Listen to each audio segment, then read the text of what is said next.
Hey everybody, I'm back. Did you miss me?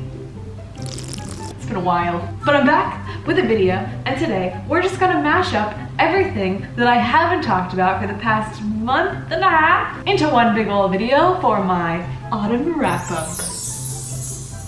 I'm gonna talk about some movies that I watched. The first one I want to talk about is Joker. I'm actually furious that I wasn't really around to talk about this film to the extent that I wanted to, and I would still really like to make a review or a video about it somehow. I know it's like super late, but I have a lot of thoughts about this and I'm not going to put them all in this video because it will be very long. But this movie was so exciting, it was so polarizing, so many people had so many opinions about it and so many conflicting opinions about it, and it was controversial and exciting and fresh, and I loved it. I feel like that's kind of a hot take to love this film, but I did. I gave it 5 stars. I thought it was incredible. I had such a good time watching it. It made me feel uncomfortable in a lot of ways, and maybe that's a turnoff for some people. Maybe it was a little bit too uncomfortable. Maybe it was a little bit too sensitive, a little too touchy. A lot of people were offended by a lot of things in this film, and I think that's cool. I think movies are meant to stir things up. They're meant to get you thinking and talking, and you know, I think when a movie stirs up this much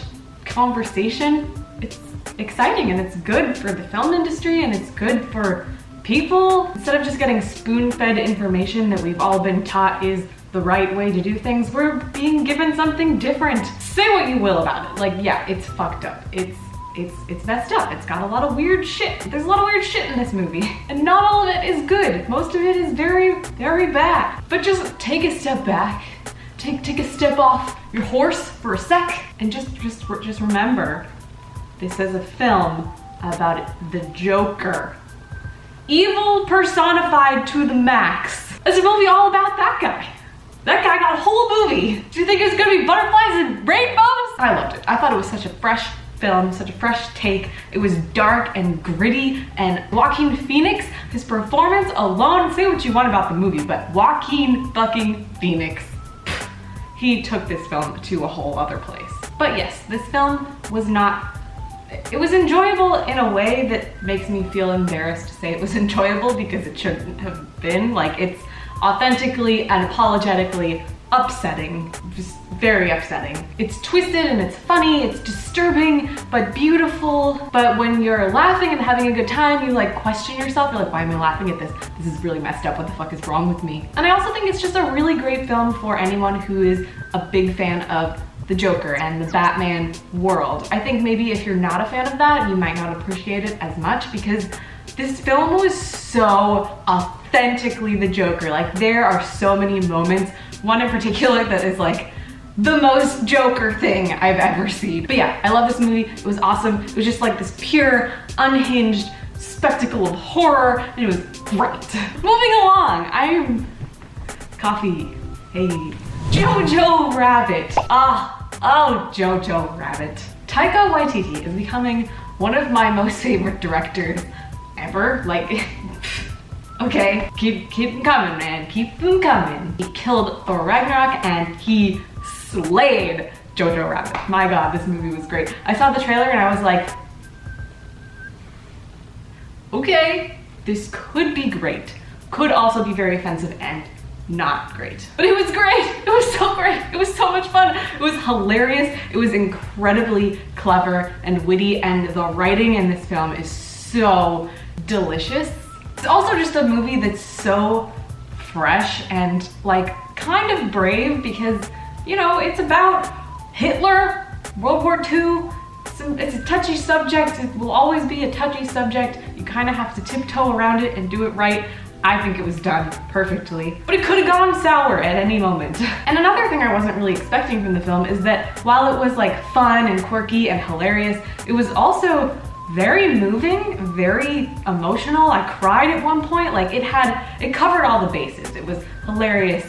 It was heartwarming. It was inspiring. It was a really enjoyable film in every kind of way. It also really made me feel like Taika Waititi is kind of like the Mel Brooks of the decade, because his character in this film and the film itself felt very Mel Brooks to me. It was very like, we're gonna talk about some touchy subject, but we're gonna make it over the top funny and ridiculous, and the director is gonna play this weird, quirky Hitler parody.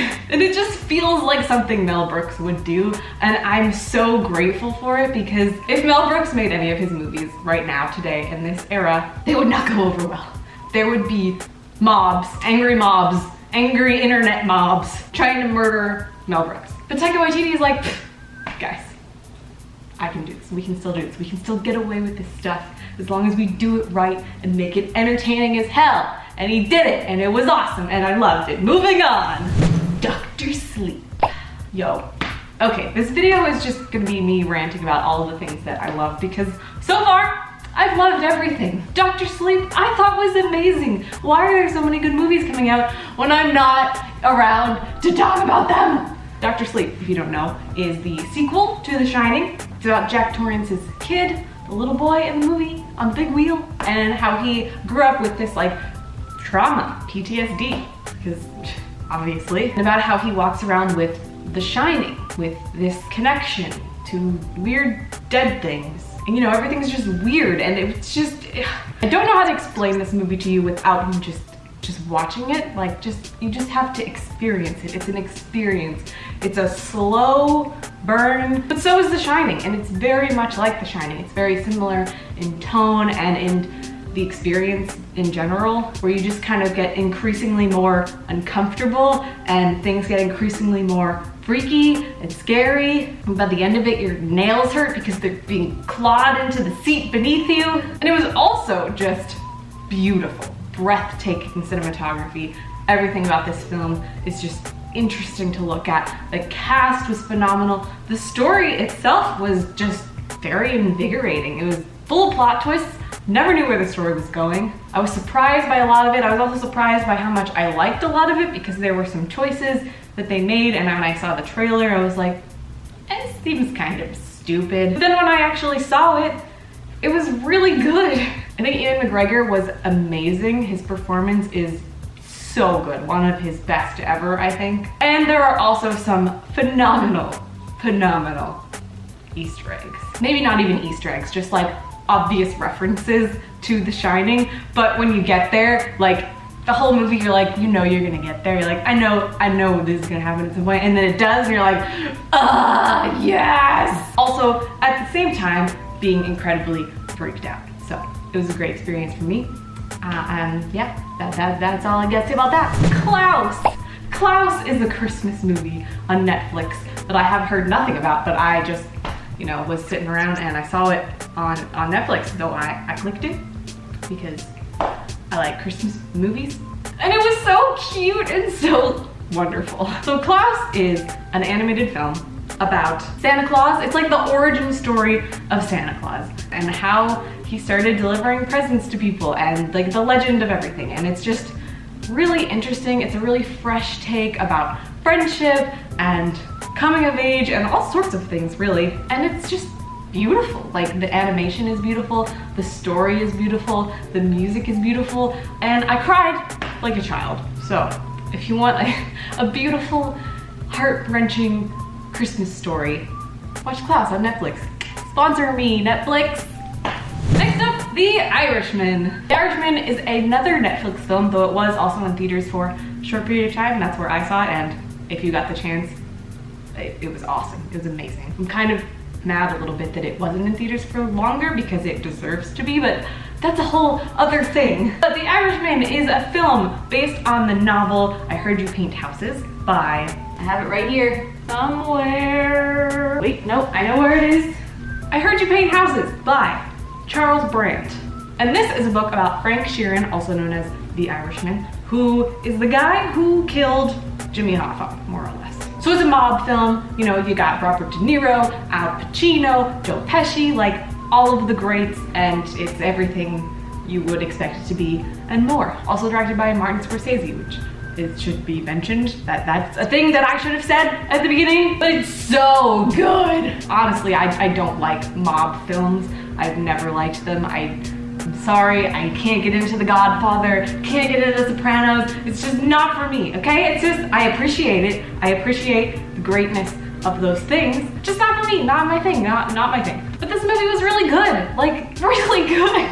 I think another thing that needs to be said is that it is nearly 4 hours long, which is a lot of movie, but it's so interesting and so enthralling that you don't even really realize it. Like there are a few bits that are kind of slow, kind of drags, but it's layered with this film of like anticipation that you don't really mind, and it almost heightens it because you're like, okay, come on, let's get to the thing. Ah! And just a really raw, authentic cinematic experience. Like it's Martin Scorsese. I don't need to tell you that, but there was just something about the grittiness of it and the tension and the chemistry that this cast has with each other. Like Robert De Niro and Al Pacino, every time they're on screen together, was just mesmerizing. Their dialogue is so authentic, so real, and the way that they just bounce off of each other in this hypnotizing but also unsynchronized sort of way. I don't know, it was just fascinating. And the last movie that I saw this fall was, shouldn't have ended with this one not ending on a very strong note, but Zombieland 2, Double Tap, is a movie that should have never been made. I'm gonna be honest, I was kind of excited for this movie because I'm a big fan of Zombieland. It's a fun zombie movie. Love zombie movies. Love comedies, love the cast, everything about it is great. But this is a movie that it just didn't need to happen. The first one was fine, it had closure, it was like good. We were good with that. This is very, very obviously just cash grab film. All of the good things about Zombieland are sort of in there. I mean, you have the great chemistry of the cast because you can't mess that up with bad writing. Like they're still great on screen, they're great together. But the story suffers so much because where do you go from here? It's very predictable. Everything is just boring. The jokes don't land as well. Because what was fun about Zombieland is that you're being introduced to this new world and you're meeting all of these new people that are so interesting. And you're learning all of the rules, all the zombie rules. In this movie, you already know the rules.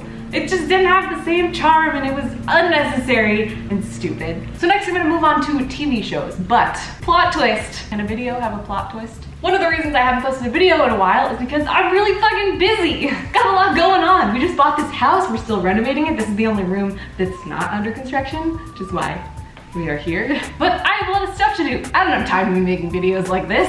I have to go to the grocery store, so let's go. Tomorrow's Thanksgiving and I have to make a cake.